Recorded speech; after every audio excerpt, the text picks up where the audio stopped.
You're listening to Party Nerds Weekly.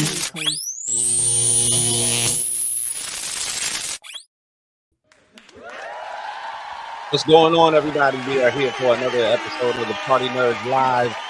I am your host today, Master Patch Boys, and I have our Jorge, our evil producer. It is just us two. There it is. So we're going to have a conversation about Ahsoka, and we have to come to a realization as to what is next. What is basically going to happen? We got one episode left, so there's not much left that we could go through, and there's way too many damn questions. So if this ends up being somewhat open-ended, there's going to be a lot of disappointment out there for everybody involved. But man, I to be honest, like, you just saw the episode. Now, what did you think? I mean, that episode was great, but now I just feel like, damn, what's gonna happen? Because anything can happen now, right? It's true. Now, of course, in this last episode, we finally got the realization of the Thrawn, whatever Thrawn's plan is to get off of this planet. You come to realize that basically the stormtroopers and the night sisters are kind of like in a link. So the thread that's around their armor, the little like red tether wrap that's around them, they're resurrected stormtroopers. Everything is basically put together like used car parts. They're zombies. Oh, so they're all resurrected. How did that come about? Just give me a quick, All right.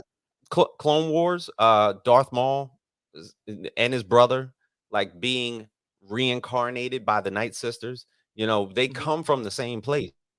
Darthamir is basically where they came from. So it's almost like in this effect where they have the ability to resurrect certain beings. So I'm thinking that at this time, that when Thrawn arrived at Peridia, he had, now if you looked at that last episode of Rebels, which I know that you skipped by, the Purgle, as they're attacking Thrawn, busts open the windows of basically his ship. So I'm thinking to myself, amidst all these ships that they took away, because Ezra used his force abilities to get the Purgle activated, snatch up Thrawn, snatch up like 3 of his ships, and just take off and disappear out of nowhere. In the midst of all that, in hyperspace, could have been just dead stormtroopers like laying around everywhere. So like, you're looking at it from that effect.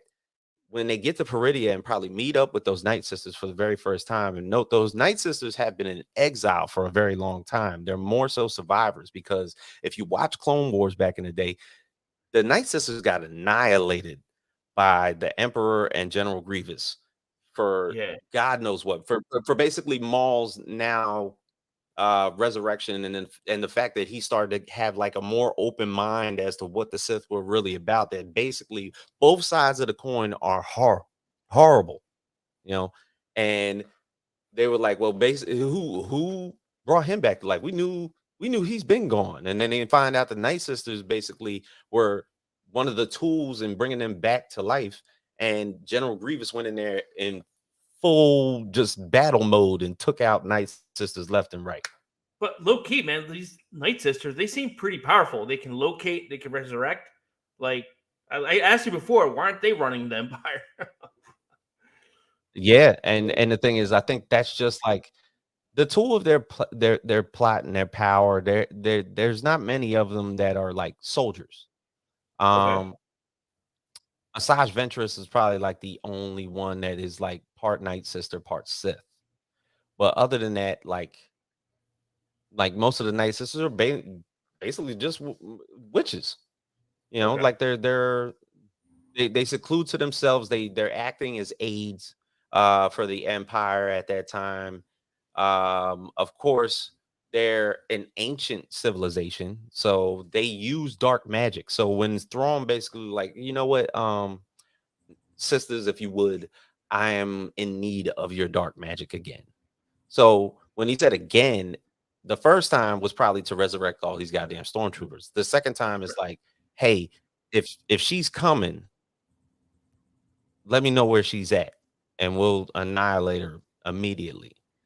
That the other thing was basically the revealing to Thrawn who Ahsoka is, because he was like, I want to know her.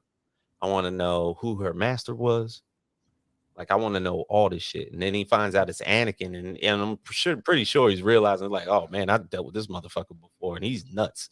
So they take 3 steps You know, back so and just so analyze. it was like if Darth Vader was her teacher, then obviously like she can be either supremely calculated or otherworldly reckless, which is probably a combination of the two with Ahsoka. To where she had that combination of what she had to gather in order to be herself now, where she kind of like, you know, looking like Gandalf the White that we talked about last episode. Her aura looked different. So That's right. The Night Sisters, I mean, they pose a great risk. Like I said, they act like aides. They're not necessarily there to do anything as far as like a physical confrontation with anybody.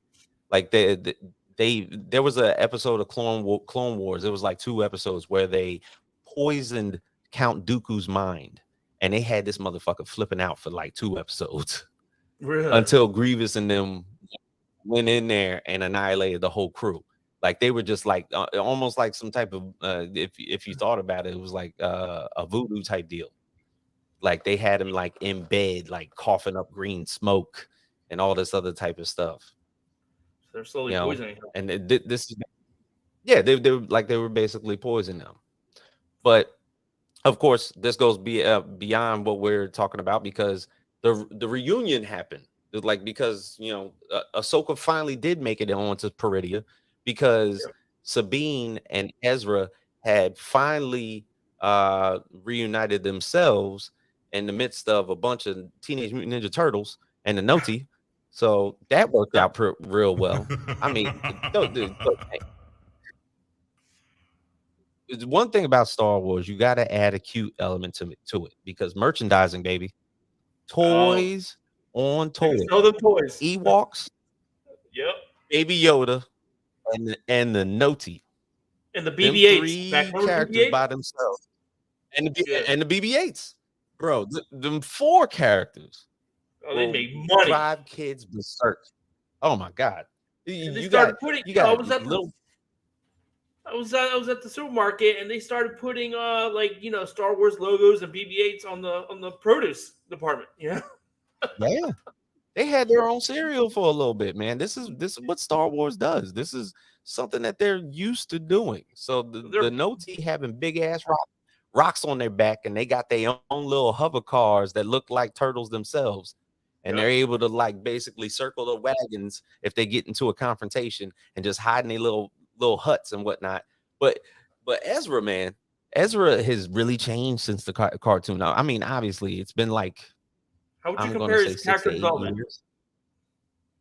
His character, I mean, it looks like it would be him. If Ezra, the last time we saw him, probably like had a close cut and no facial hair. Now he looks like Space Jesus. You know what I'm saying? Like, and he got the whole garb and everything with the almost like that armor, like that sheath t-shirt that you wear underneath in like a Knight's Tale or something like that. Did you see the inside of it? And almost like he's been at peace so long, and he's been teaching these guys, because Ezra's first weapon in Rebels was like a slingshot. Yeah, it's like he was teaching his disciples, because all these motherfuckers had slingshots and shit, and that was Ezra's first, like, oh my god, yeah. So he didn't, and he almost had a Last Supper, you know. But you know, as far as what they were doing and how they were basically, how he was like moving through civilization, he almost was like a nomad. So he's been like picking up and go wherever the hell he's been. That's probably why Thrawn hasn't been able to track him.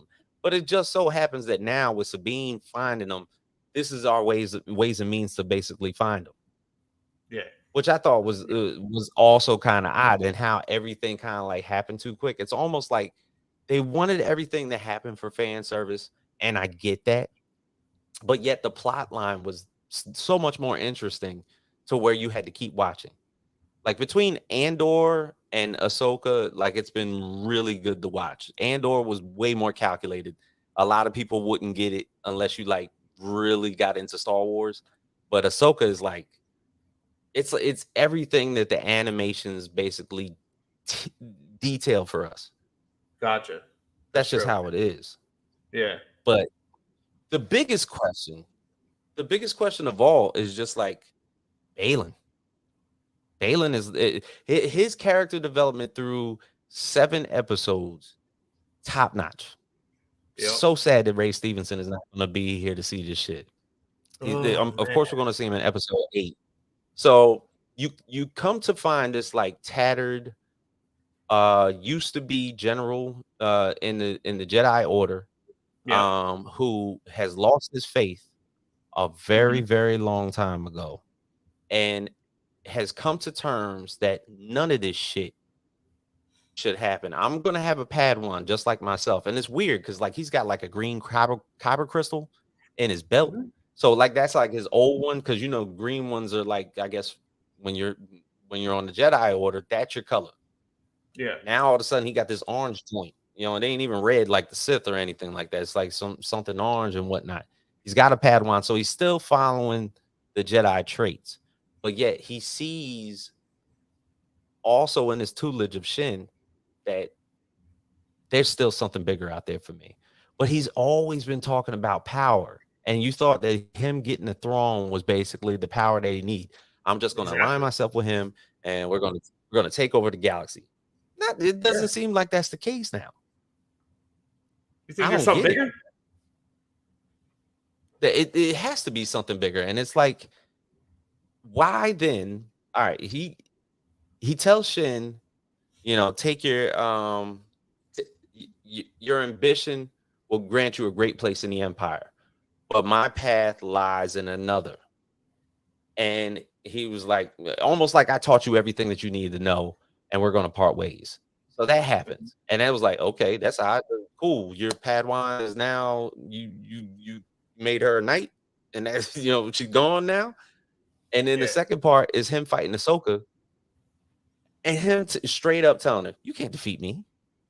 Like I was like, damn, he must be like, he's badass. She's scrapped because she done fought him twice, and he is not an easy kill. Like straight up, just like she was just trying to get into the line of sight to go help Ezra and Sabine. But then after the fact, you're looking at that consistent thing to where Baylan's like, I'm not gonna go chasing after her. I still like, it's like he's being called to something. Yeah. And he knows it's on this spot. Like basically, like whatever the fuck Thrawn's doing, yeah, y'all go ahead with that. The Night Sisters can't figure it out. That's also fucking weird. And then you have basically just so even his own Padawan, Shin, she can't figure it the fuck out. So it's like Baylan just got this ulterior motive that nobody can basically figure out. And it's like, and there's multitudes of theories out there. One seems to be the thought that still the Mortis. Well, some seem to think that the Mortis gods are at play. If you watched Clone Wars, the whole description of the planet of Mortis, and basically it's the father, the son, and the daughter. The son is basically a Sith god. The daughter is almost just like basically just represents light.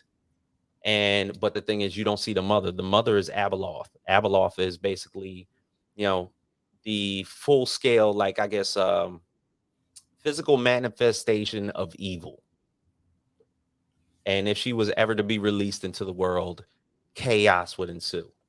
People seem to have that thought that Abeloth is basically the one calling to him, because the Mortis gods all perished. In Clone Wars, Anakin, they when they saw Anakin for the first time, they put him to the test to prove that he was the chosen one, and they were just like so elated they've heard about him from planets away. They've heard about Anakin being the chosen one that was going to grant us balance to the Force and everything like that. But the thing is, there was no mother in that episode. Supposedly, she's a banished figure throughout the galaxy, but the thing is, she's just, like I said, a physical manifestation of evil. So it's like if that's what's at play, but then all of a sudden, like you're looking at it. I know people have said like, okay, he's going to create the First Order because we're in a timeline behind the creation of the First Order with Kylo Ren and basically the Knights of Ren and everying. And during this timeline, Kylo Ren right now? Kylo is it's like 5, probably still with his mom. He's like 5 years old. It's Ben. What the fuck? It's Ben Solo.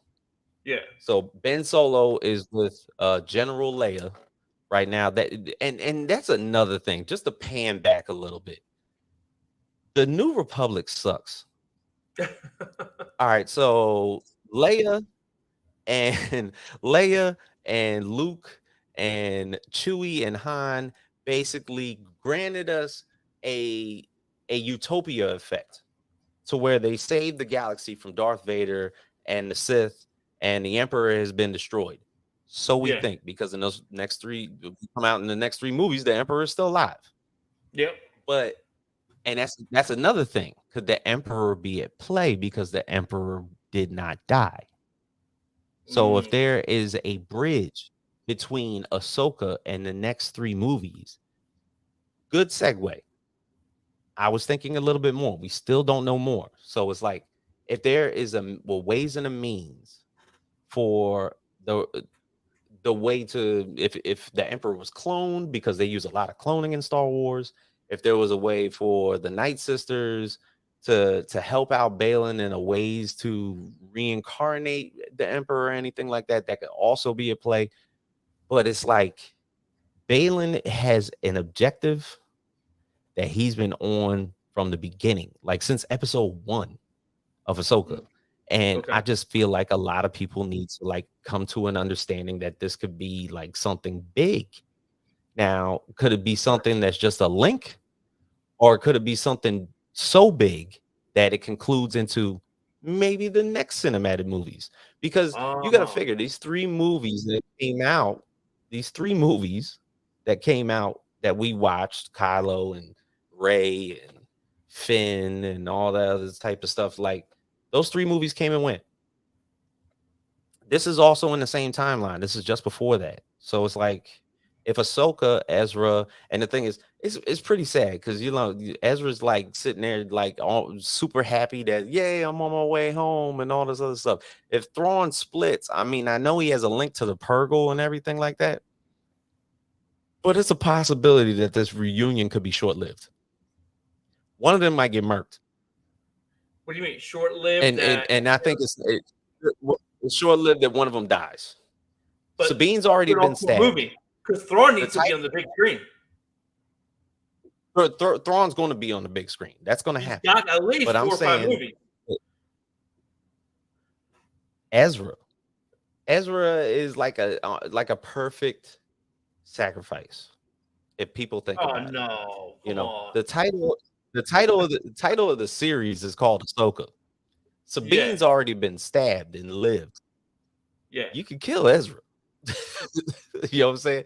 I mean, now no, the man didn't even want to use a lightsaber. He was using force food, to block sabers and shit. Yeah, that whole time talking about and that's true, because they like to say that like you don't need a lightsaber to be a Jedi, which is totally fine. But then also in the same breath, it's like if the means were to find Ezra, and that's all it was. What is Ezra if he goes back to whatever galaxy and everything? Like, what was he joining the rebellion? There's already another force sensitive child out here, Jason, Hera's son, that's basically out here. So like they're starting to build up all these like Jedi force sensitive ass children. You got Grogu, who's basically out there. Sabine might find her abilities because her and Ahsoka been talking to each other the entire time. We know Ezra's got his powers, but the thing is Ezra basically the sacrificial lamb in all this? I thought Filoni was going to develop him to the big screens, be the next Poe or. But see, and that's the thing. Like, you have all these like Jedis out here that have immense power. But like, are you bigging up Grogu to be the one? Are you bigging up like Ezra to be the one? Ahsoka is like 50 years old, like in the continuity of this series. So it's like they're looking for somebody to keep the shit going. Grogu, you can CGI this motherfucker till like our great grandkids are still watching Grogu. You know what I'm saying? Like as far as the Yoda species lives to be like 900 and something, you can, bro, you can CGI Grogu forever. Yeah, Like he'll be a great at this support point, character. right? Grogu is the same age as Ahsoka right now. That's crazy. Yeah. Same age. He's that little. But the Yeah. back to the New Republic, man. The New Republic is ass. Like you had all this happen, all of it that happened for close to God knows when. The fact that the Emperor had total reign on what happened from basically what episode 3 of the prequel movies into the next 4, 5, and 6 to when he supposedly dies and then continues on and everything like that. And you're not going to second guess anything. Like if Hera is going to trial and saying that Thrawn could return, nobody saw a body. Like, Nope. like Thrawn gets taken away at the end of Rebels, and that's it. It's not Thrawn. Somebody murked his ass and threw him out his window, and we all saw the body. You kind of realize that there's a possibility that he could come back. But yet, Hera had this whole mission and she got to do it like a whole Senate panel, which kind of reminds you like Senate panels and everything that you see on TV now. Somebody get up there and all these senators like cussing them out. You like, you think we're going to waste our resource dollars on you, bitch? Like, That's like right. that type of shit. Yeah. Like, why would we put our resources into the building of another proxy war? And she's trying to tell him, look, I've been at war. It's not like I don't think it stopped. We just trying to keep it at bay for right now. And she found out a bunch of shit anyway. She had to have the hopes of Leia and C-3PO to come up in there. Well, shit, Leia sent C-3PO in there to show a little bit of proof, a little bit of love to help him out and everything like that. He insulted the one senator, insulted C-3PO. Chopper almost caught a body. He almost hopped out his chair. He was like, "You think I'm gonna trust this information with a mere droid?" And Chopper almost jumped out his seat. Right. That you don't insult C-3PO around Chopper. Not at all. That's right. Yeah, that's true. But at the end of the day, there's really good character development around all these characters. Shin, Baylan, whatever you want to do with him if he doesn't survive past episode 8 or anything like that. Yeah. Ezra, if he does not happen to be a sacrificial lamb, there's probably a bunch you could do with him, but we just don't know what the hell that is yet. Sabine being like a force-sensitive Mandalorian. There hasn't been one in a real long time. They talk about that in like Clone Wars and everything like that. Like there was only one Mandalorian Jedi. Oh wow, yeah. So like, there's a lot going on here. I'm just excited to see like, Thrawn. That guy is calculated. Very. And the fact, did you see how he like played with everything? He was like, he didn't send TIE fighters to go fuck with Ezra. He only sent like these bullshit ass vehicles to like cause a diversion so he could pack up body. You see what he was packing? He's packing coffins. Yeah.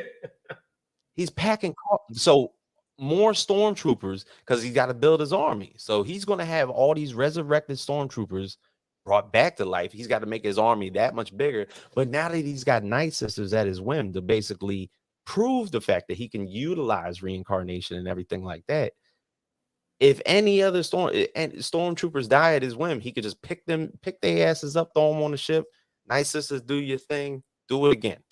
Little forge mastery, huh? He's just gonna have zombie, just zombie armies the entire time, which is beyond crazy. I mean, first, it's like first we had clone troopers, now we're gonna have zombie troopers. Like they have never been in. Is there a lack of soldiers in the galaxy or something to where we got to go through genetics and dark magic in order to get our army together? That is wild. Yeah, That's people beyond like, I wild. ain't signing up for no draft. Oh man, but overall, what are you thinking of the series so far from episode 1 to 7? I mean, I just hope they have another series, not just tie into a movie. Do you think they're gonna do tie it right into a movie, or they're gonna have another season then go into cinematic? I think it'll be another season. Yeah, I think it'll be another series. Yeah, And plus, so far, there's still a bunch. There's still a bunch more series that have to come out. And Star Wars seems to be doing well with their series, unlike Marvel. Unlike Filoni, Marvel, they got Filoni. Star Wars, yeah, that's what I'm saying. If you got Filoni doing these series, he knows how to do it within Mandalorian, Andor, Ahsoka. I think they got Skeleton Crew coming out, and then they got Acolyte, which is basically going way beyond back into the Sith Order and everything like that. But this might showcase a lot of stuff that's at play. Like that Acolyte might be the darkest series we've ever seen. Really? And Star Wars can get real dark. They canceled the one that was supposed to be done by Patty Jenkins, the Wonder Woman director. She was supposed to do Rogue Squadron. They canceled that shit. She was like Top Gun in space. Yeah. Yeah, that shit got shut down. They was like, yeah, no, we're not going to do Top Gun in space. Why? I like Top Gun in space. Ain't no time. No, you like Top Gun because of Tom Cruise. You're not gonna like Top Gun in space. Oh man! But I hope this goes into a season 2 because I feel like what's her name? Rosario Dawson. Fabulous job as Ahsoka. And this last episode might be the biggest fucking cliffhanger we've ever seen. But yes, Rosario Dawson was a great casting. I feel like her absence through episodes 4, 5, and 6 are basically the same as probably their disappearance from the cinematic movies from 7, 8, and 9. It's like they had other missions and everything they had to complete. So then not sure where that's going to go. But I guess it's going to be an underlying thing because it follows the same timeline. Do they have interactions with the First Order later on down the line? Maybe like in season 2, season 3, maybe, until they get all these you figure with all these series, you take bits and pieces of characters that are out there and put them in a movie with Thrawn being the head villain. Yeah. That's going to be some tricky writing. But the thing is, it might not just be Thrawn. Maybe it's whoever the fuck Baylan finds. Shin Hati might be like a badass in the coming years. That maybe her development gets even better. Yeah, that's true. Yeah. Like if she's like a badass fucking like Sith, like later on and everything, like if she shows up season 2, season 3, like midway in, and she's way more developed and way more trained, she might just be fucking shit up. Because I like her character too. I'm all about it. You could develop all these characters. That's good. Shoot, man. Episode 8 should be a banger. But that's our time, everybody. This is James Grandmaster Facts, boys. That is Jorge, the evil producer. You can watch us every single Monday. Next week, we will be doing an Ahsoka finale and possibly a combination of that because we had a bunch of our people go see Loki this week. So Loki's coming out on Friday, and we will be getting to that as well. So for everybody that watches this every Monday on YouTube live, and you can catch any former episode that we've done where we talked about Ahsoka in the past and everything on our Party Nerds YouTube channel. You can catch us on Facebook, Twitch, and right here on YouTube. So for everybody out there, Party Nerds, we are out. Peace. Party